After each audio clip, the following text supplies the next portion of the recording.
Today I'll be teaching you guys how you guys can change your country on eFootball. So most people think they could change their country from inside the game. Let me show you that is not the case.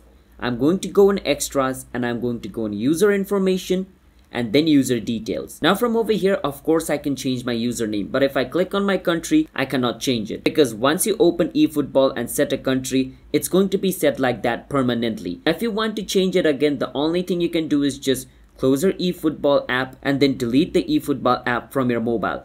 Once you delete eFootball and reinstall it again, when you reinstall and open eFootball, it's going to ask you to choose the country. And during that period, you can choose a new country or a region. Until and unless you delete the game and reinstall it again, you will not be able to change countries on eFootball. So it's that simple on how we guys can change country in eFootball. If you guys found our video helpful, then hit the subscribe to our channel one step for future videos just like this related with eFootball. And if you guys have any question, you can ask us in the comment. I'll be happy to answer you guys. I'll see you guys next time. Bye bye.